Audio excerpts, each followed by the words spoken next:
Assalamualaikum warahmatullahi wabarakatuh. Apa kabar anak-anak? Sehat ya? Alhamdulillah. Semoga kita semua dalam keadaan sehat walafiat dan senantiasa semangat untuk menjalankan semua aktivitas kita. Baik anak-anak, sebelum kita memulai pembelajaran kali ini, pertemuan kali ini, alangkah baiknya kita berdoa terlebih dahulu.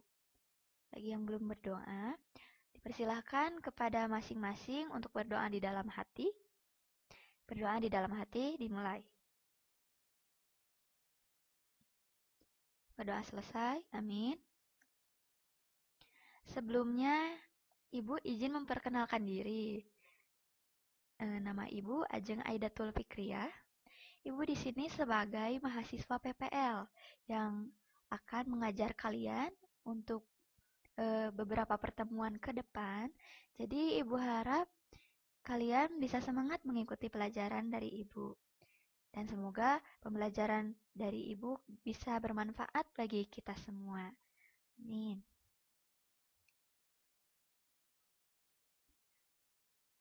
Untuk pertemuan kali ini, kita lanjut.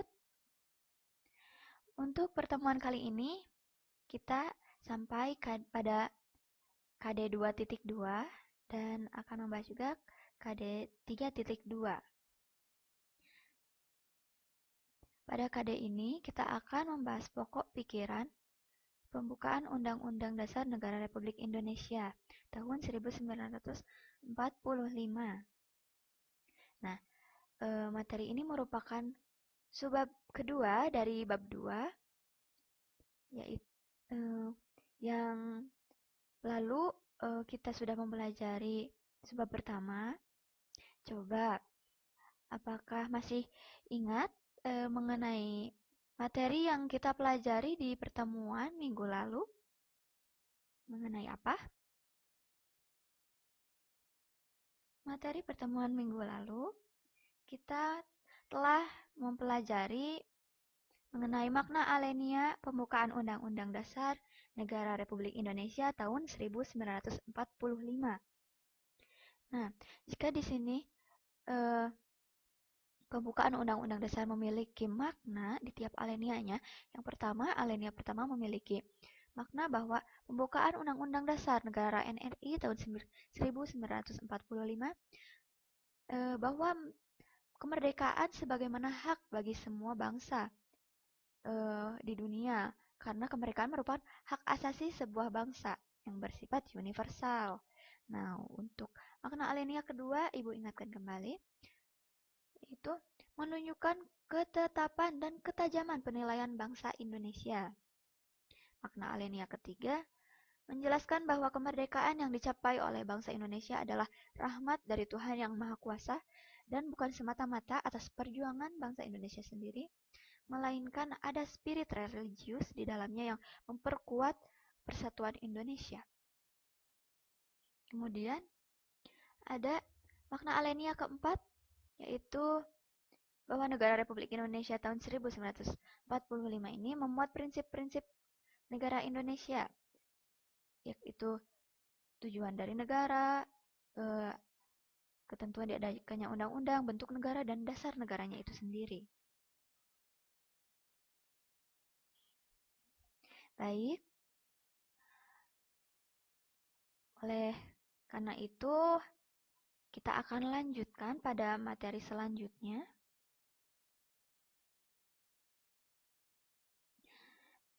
Silakan dipersiapkan buku paket dan buku pendampingnya, bisa dibuka halaman 39 di buku paket. Sudah dibuka bukunya? Jika sudah, Ibu akan menjelaskan setelah apa sih yang kita peroleh dalam pembelajaran kali ini. Setelah kita mempelajari pokok pikiran pembukaan Undang-Undang Dasar Negara NRI tahun 1945 ini. Tujuan pembelajarannya sendiri adalah,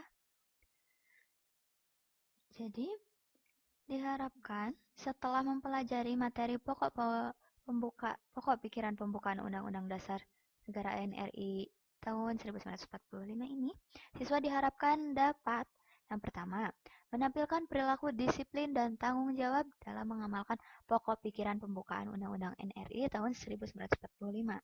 Yang kedua, menguraikan isi pokok pikiran pembukaan UUD NRI tahun 45. Kemudian yang ketiga, mengimplementasikan arti penting pokok pikiran pembukaan Undang-Undang Dasar NRI tahun 1945 dalam kehidupan berbangsa dan bernegara. Selanjutnya, kita langsung ke materi. Baik, sudah siap ya? Buku paket dan buku pendamping silahkan untuk dipersiapkan dan juga boleh untuk dipersilakan untuk menggarisbawahi atau merangkum hal-hal yang penting yang akan Ibu sampaikan. Baik, di sini terlihat ada naskah pembukaan Undang-Undang Dasar Negara NRI tahun 1945. Nah, pada materi pokok pikiran pembukaan Undang-Undang NRI tahun 1945 ini terdapat pada halaman 39, silahkan dibuka halaman 39. Nah, di situ ada poin B yang merupakan materi tentang pokok pikiran pembukaan Undang-Undang Dasar Negara NRI tahun 1945. Nah, ada poin ke-1 mengenai hakikat pokok-pokok pemikiran pembukaan Undang-Undang Dasar Negara Republik Indonesia tahun 45. Jadi, pada hakikatnya pembukaan Undang-Undang Dasar Negara Republik Indonesia tahun 1945 ini selain mempunyai makna yang sangat mendalam, pembukaan Undang-Undang Dasar Negara NRI tahun 1945 ini mengandung juga pokok-pokok pikiran. Pokok-pokok pikiran tersebut menggambarkan suasana kebatinan dari Undang-Undang Dasar Negara NRI tahun 1945. Nah, serta hal ini juga merupakan sebuah perwujudan, wujud cita hukum yang melandasi hukum dasar negara. Hukum dasar negara, apa kalian ingat apa hukum dasar negara Indonesia? Hukum dasar negara Indonesia adalah Undang-Undang Dasar. Undang-Undang Dasar. Jika ini adalah pembukaan dari Undang-Undang Dasar NRI, maka hukum dasarnya itu adalah Undang-Undang Dasar Negara Republik Indonesia tahun 1945. Jadi pembukaan ini merupakan pijakan awal untuk mewujudkan cita hukum, untuk mewujudkan aturan-aturan hukum lainnya yang akan mengatur segala kehidupan berbangsa, bernegara, dan bernegara di Indonesia. Baik itu dalam sebagai landasan untuk hukum, baik yang tertulis maupun yang tidak tertulis. Selanjutnya, nah, pokok-pokok pikiran tersebut tergambarkan di alenia atau tergambarkan di alenia pembukaan Undang-Undang NRI. Dari keempat alenia itu, di sini pokok pikirannya itu diantaranya yang pertama adalah bisa dilihat di sini ada ilustrasi gambar. Pokok pikiran pertama, negara melindungi segenap bangsa Indonesia dan seluruh tumpah darah Indonesia dan berdasar atas persatuan. Jadi pokok pikiran pertama dari UUD pembukaan Undang-Undang Dasar 1945 ini adalah pokok pikiran persatuan. Pokok pikiran persatuan. Sebelumnya, kita bisa melihat kembali pokok pikiran pertama ini tergambarkan di alenia yang manakah di dalam pembukaan undang-undang, di dalam naskahnya. Coba kita lihat pokok pikiran persatuan. Kita bisa lihat di dalam pembukaan Undang-Undang Dasar Negara NRI tahun 1945. Nah, di dalam naskahnya ini kita bisa melihat pokok pikiran pertama, yaitu terdapat dalam alenia ke-1 dan ke-2. Boleh kita baca bersama-sama dari alinea 1, bahwa sesungguhnya kemerdekaan itu ialah hak segala bangsa, dan oleh sebab itu, maka penjajahan di atas dunia harus dihapuskan karena tidak sesuai dengan pri kemanusiaan dan pri keadilan. Dan perjuangan pergerakan kemerdekaan Indonesia telah sampailah kepada saat yang berbahagia, dengan selamat sentosa mengantarkan rakyat Indonesia ke depan pintu gerbang kemerdekaan Indonesia yang merdeka, bersatu, berdaulat, adil, dan makmur. Nah, jadi bisa terlihat di sini bahwa di alinea pertama dan alinea kedua ada nilai persatuan, di mana ada kata kemerdekaan itu hak segala bangsa, dan dalam alinea ini mewujudkan persatuan bangsa Indonesia untuk menggapai sebuah kemerdekaan dengan cara melawan para penjajah. Lalu untuk di alinea yang kedua kita bisa melihat bahwa mengantarkan rakyat Indonesia ke depan pintu gerbang kemerdekaan negara Indonesia yang merdeka, bersatu, berdaulat, adil, dan makmur. Jadi bangsa Indonesia ini telah diantarkan untuk menjadi bangsa yang bersatu dan harus terus memperkokoh persatuannya supaya menjadi bangsa yang berdaulat dan adil serta makmur. Baik, kita lanjutkan ke materi selanjutnya.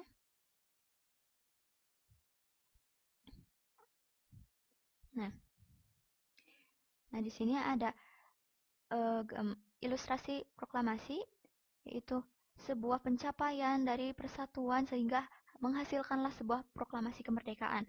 Kemudian di sini ada ilustrasi keberagaman suku bangsa di Indonesia yang menggambarkan kesatuan dan persatuan serta persaudaraan yang perlu dijaga hingga sampai kapanpun. Selanjutnya, nah di sini juga ada ilustrasi gambar. Terlihat, nah dari gambar di sebelah kiri ini bisa terlihat bahwa ada masyarakat yang terlihat terlantar dan juga ada warga negara Indonesia bagian timur yang melaksanakan demo ya. Nah, jadi pada pokok pikiran yang kedua ini dalam pembukaan Undang-Undang Dasar NRI tahun 1945 bahwa negara Indonesia hendak mewujudkan keadilan sosial bagi seluruh rakyat Indonesia. Dan pokok pikiran keadilan sosial negara Indonesia yang kedua ini bisa terlihat di alinea keempat. Bisa dilihat tadi naskahnya, alinea keempat ya. Nah, di sini bahwa adanya untuk membentuk suatu pemerintahan yang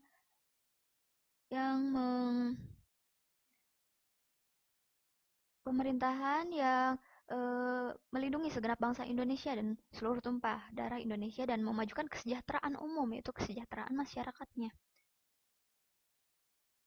Sehingga dengan adanya pembukaan undang-undang ini menghadirkan sebuah perlindungan atas kesejahteraan masyarakat Indonesia itu sendiri.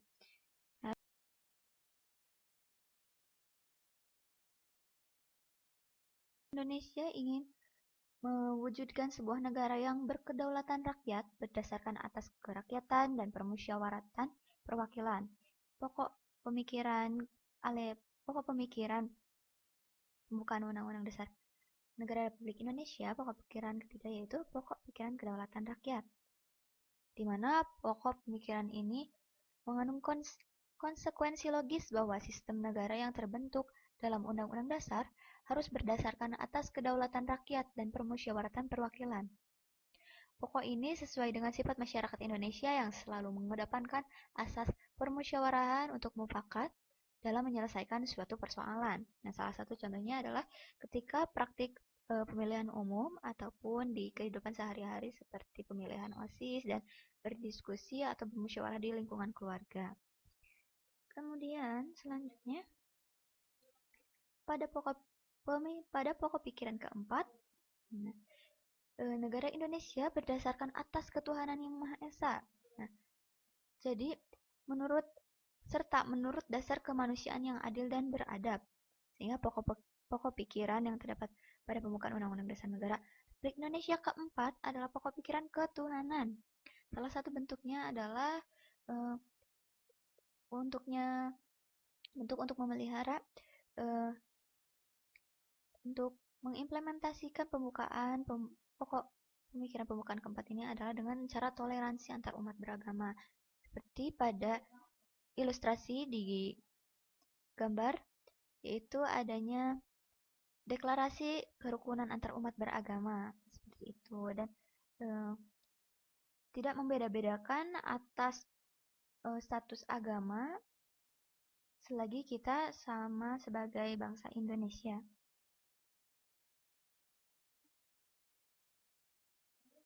Kemudian kita beranjak ke sub-subbab selanjutnya atau poin kedua, itu ada arti penting pokok pikiran pembukaan Undang-Undang Dasar Negara Republik Indonesia.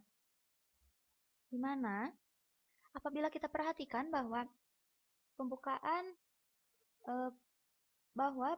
Undang-Undang Dasar Negara Republik Indonesia memuat mengenai nilai-nilai dari Pancasila itu sendiri.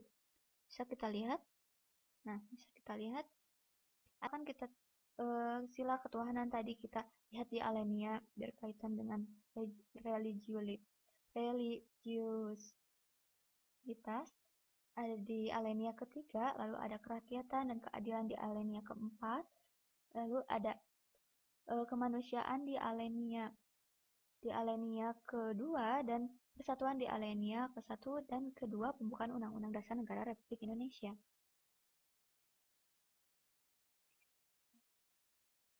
Jadi, pokok pikiran ini mewujudkan cita-cita hukum atau reshaid yang menguasai hukum dasar negara, baik hukum yang tertulis seperti Undang-Undang Dasar maupun undang-undang maupun hukum yang tidak tertulis. Undang-Undang Dasar dapat menciptakan pokok-pokok pikiran ini dalam pasal-pasalnya. Berdasarkan pengertian ini dapat disimpulkan bahwa pokok pikiran yang terkandung dalam pembukaan Undang-Undang Dasar Negara Republik Indonesia tahun 1945 adalah sumber hukum tertinggi di negara Indonesia. Nah, perlu diketahui bahwa realisasi dari pokok-pokok pemikiran pembukaan Undang-Undang Dasar Negara Republik Indonesia ini direalisasikan dan dijabarkan dalam sebuah peraturan perundang-undangan yang berlaku di Indonesia, seperti ketetapan MPR, undang-undang. Nah, seperti ada di sini ada hierarki peraturan perundang-undangan di Indonesia. Yang paling tinggi adalah Undang-Undang Dasar sebagai hukum dasar di Indonesia, yang mengandung unsur-unsur pokok pemikiran dari pembukaan Undang-Undang Dasar Negara Indonesia 1945 dan nilai-nilai Pancasila. Selanjutnya di tingkat bawah ada TAP MPR, ada undang-undang atau Perpu, ada peraturan pemerintah, ada peraturan presiden, ada Perda, ada Perda Kabupaten Kota. Pembukaan Undang-Undang Dasar Negara Republik Indonesia ini juga merupakan landasan untuk hukum yang tidak tertulis, yaitu aturan dasar yang timbul dan terpelihara dalam praktik penyelenggaraan negara. Aturan dasar tersebut yang disebut dengan konvensi atau kebiasaan ketatanegaraan sebagai pelengkap dalam Undang-Undang Dasar. Salah satu di sini ilustrasinya adalah pidato Presiden pada tanggal 16 Agustus 1945 sebelum Hari Kemerdekaan sebagai pidato rutin tahunan, pidato kenegaraan tahunan yang membahas RAPBN. Selanjutnya, nah, baik anak-anak, itu tadi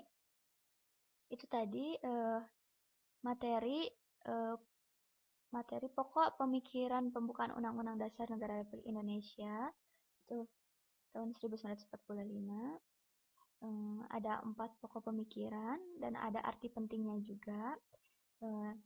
Baik, setelah kita mempelajari materi hari ini, semoga kita bisa mengaplikasikan, bisa eh, mengaktualisasikan dan mengimplementasikan dalam kehidupan, dalam berbagai bidang kehidupan. Nah, baik anak-anak, setelah ini untuk mendapatkan penilaian di pertemuan kali ini, Ibu memiliki tugas, ada 2 tugas untuk kalian. Yang pertama ada membuat rangkuman materi yang telah disampaikan pada video pertemuan hari ini yang telah tadi Ibu sampaikan. Kemudian yang kedua, mengerjakan tugas mandiri dengan mengerjakan latihan 2.2 pada buku pendamping. Pada buku pendamping yang dikumpulkan melalui link dalam format gambar JPG. Keduanya pun dalam format JPG lalu difotokan ya. Yang rangkuman pun diharap difotokan dan dikirimkan bersamaan dengan yang tugas kedua di link. Untuk tugas 2.2, latihan 2.2 terdapat di halaman 24 buku pendamping. Baik anak-anak, itu tadi pembelajaran hari ini. Semoga dapat bermanfaat dan mohon maaf apabila ada salah-salah kata dari Ibu, penyampaian yang kurang baik. Mohon maaf atas kekurangannya. Mari kita tutup pembelajaran hari ini dengan hamdalah bersama-sama. Alhamdulillahirrabbilalamin. Sekian dari Ibu. Wassalamualaikum warahmatullahi wabarakatuh.